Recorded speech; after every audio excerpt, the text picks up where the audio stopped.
Hey, how's it going, YouTube? How y'all doing today? These cattle are completely, the grass in that back pasture is gone. We've had a real dry month. It's been dry for about a month now. Most of this rain that was supposed to be here completely missed us.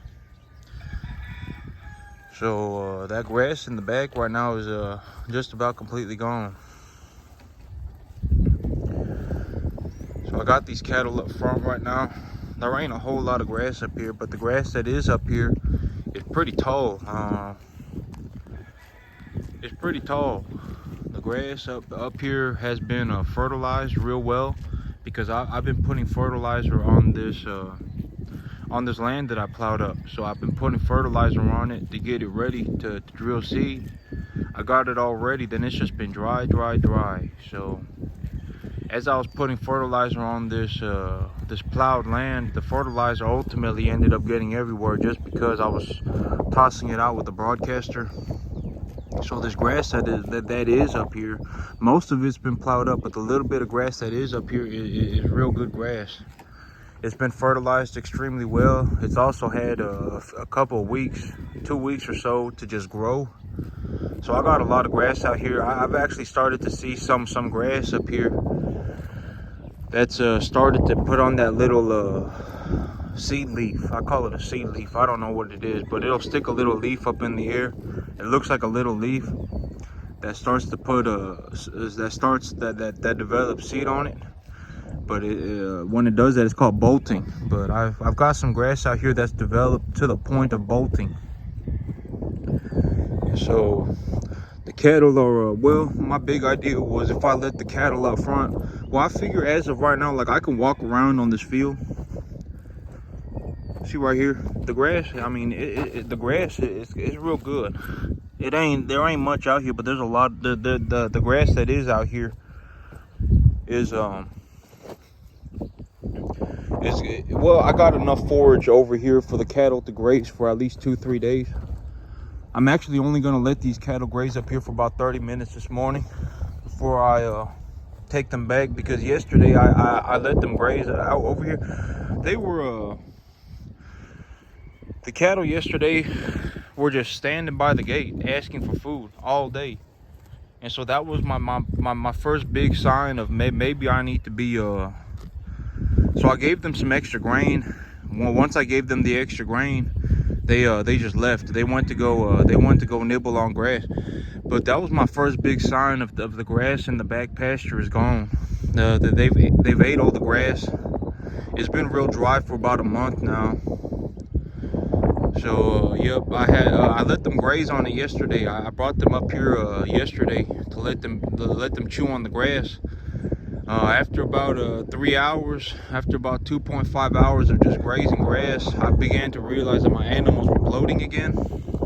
That they bloating real hard, because they'll gorge themselves on grass. If hungry animals get put on fresh grass, they'll eat that grass until they potentially die. They'll start swelling real bad. They'll eat so much grass that they'll actually start they'll start bloating real bad. So I'm only gonna let them graze for about 30 minutes this morning, and then I'm going to take them back.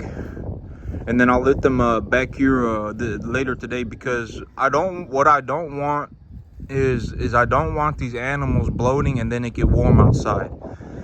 Because I don't know, well, okay, here in Texas, I've actually seen piles of grass. Like, if I just have a pile of grass on the ground, if I just have a pile of it, I've actually seen piles of grass start smoking, like it's about to catch on fire. People have grass catch on fire all the time. Like, if I just have a pile of grass, it gets real hot. The grass gets real hot. And so what I don't want is I don't want these animals with that big old pile of grass in their gut and then have it get warm outside, because these animals will heat up real bad. They'll heat up, and they'll that grass in their gut will start fermentating. It'll start producing a lot of gas. And once they get that gas in them, and if it gets warm outside, that gas will get worse. And so, well, that's what I don't want to see. And so here in about 30 minutes, I'm gonna let them graze for a bit up front here this morning for about 30 minutes. I'm gonna take them back, and then later this evening I'll let them when the weather's cooling, when the weather's gonna be cool for like 12 hours, because it's gonna be about at about 8 o'clock until about 8 in the morning, 8 p.m. to 8 in the morning. It's pretty cool outside, and so I'll let them graze on the grass then. I'll let them graze on more grass then, because in the evening when it's cool, and if they're starting to bloat a little bit and they got too much grass in them, they'll still have time to digest it before it gets hot outside. But I was hoping that these cattle would stomp on the field for me. Well, I figured if I ain't gonna trip on this field, the cattle won't trip on it either. And so, because like I've actually flattened this field out to a point, like I don't know if it's easy to see, but I've actually flattened it to a point where I'm able to walk on it without worrying about tripping on a clod or anything like that. I can just walk around. And so I figured if I can walk around on it, the cattle can too, right? And so I brought them out here because I don't think that they're gonna trip on anything. And I was hoping that they'd stomp the ground flat for me.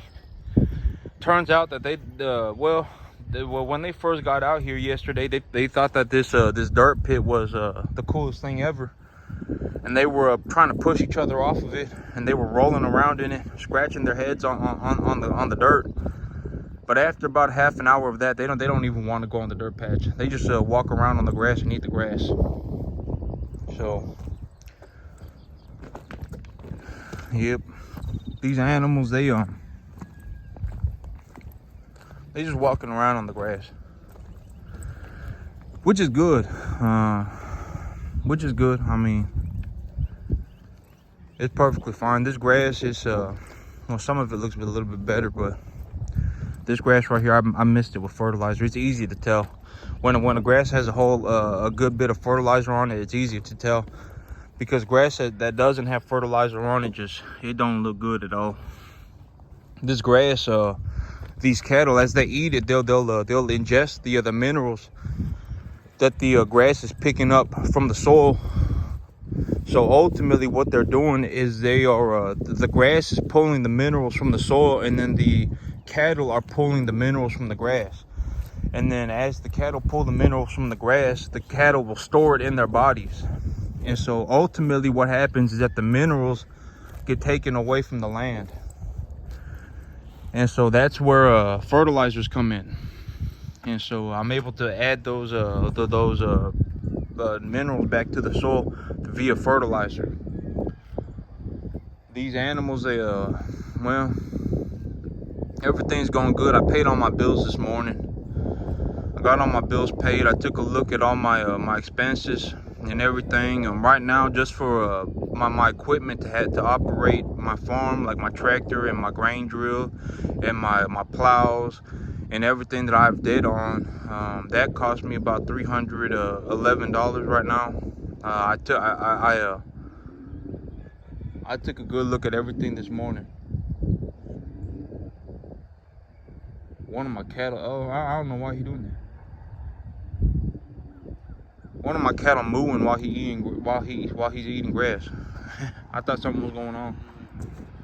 But yep, I took a good look at my bills this morning. I got well, the cost of me to do everything right now in terms of my tractor and my plows and everything that I've did on right now is $311, $312, somewhere between $311 to $312 a month. Because I got that escrow check, I'm actually sitting on a large sum of money. I'm sitting on like $4,000 because I got that $3,289 check from the escrow refund. And so, well, I've been thinking about it, and I was like, man, I'm just gonna sit on this money. It actually feels real good to be sitting on some money. Like when I have $4,000, it's like, man, you know, that I could literally well, $4,000. I mean, that'll cover me for. I mean, that puts enough of a buffer between me and zero that I just feel I feel real good about it.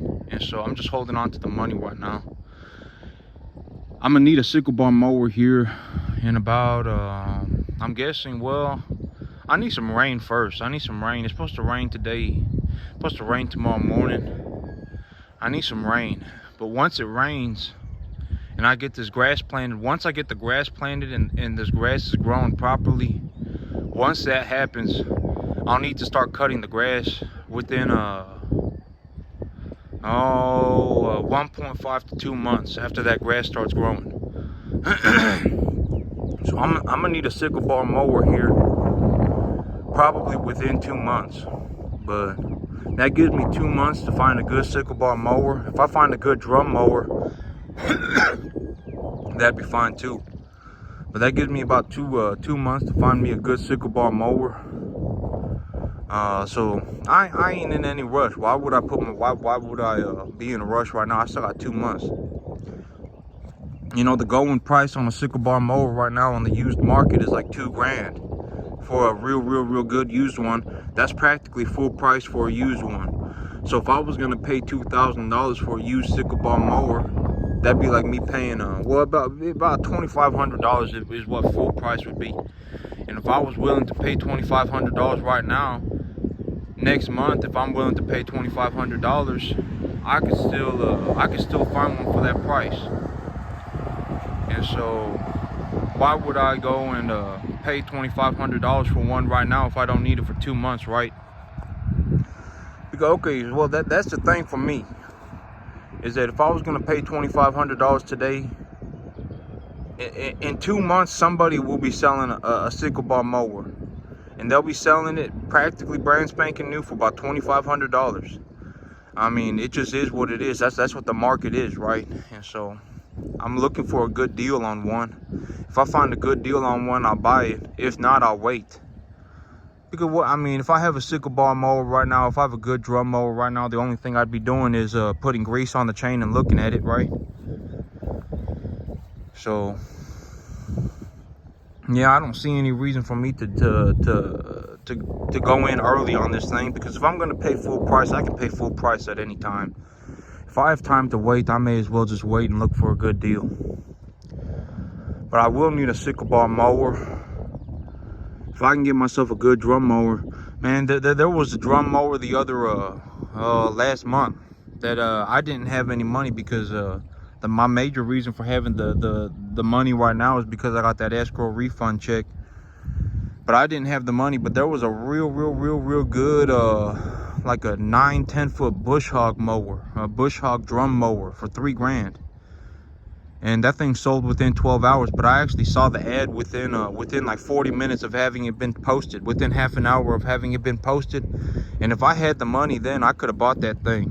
And it was I mean, Bush Hog is a terrific company in terms of mowers. Bush Hog is a very good company. They make good equipment for it. So that's the kind of thing I'm looking for. If I had the money then, I could have bought it. I also found last month I had found a real good it was like a Vermeer pull behind mower. So it was one of them big mowers. And one of these mowers, they usually go for like the pull behind mowers, they usually go for like $7-8 grand. And this person sold it for $3,500. And I remember I was looking at that ad, and that mower actually didn't sell for like a week. And so if I had the money then, I could have bought that if I wanted. I don't really want a pull behind mower, because a pull behind mower on a small piece of land is kind of just, I gotta really fiddle far around with it to get it turned around and stuff. I'd rather just have a drum mower or a sickle bar mower, just because it's very easy to just maneuver the thing, and I don't have to worry about accidentally pulling the thing into a gate or anything. So yep, there have been several opportunities that I've seen. I have seen several opportunities that if I had the money for it, I could have taken the opportunity, but I was completely out of money. And so well, the thing, but here's the thing, opportunity always presents itself. I just gotta wait. I just gotta keep my eyes on the market. If I hover around on the market long enough, I'll find some opportunity. I always do. And so I just gotta wait a little bit. And the great thing is that I have time to wait, right? I don't have to worry about it. I still have 2 months before I even need the thing. So yeah, I'm about to take these cattle back to the bag so that they don't get too much grass in them. But that's it for me today, YouTube. Y'all have a good one.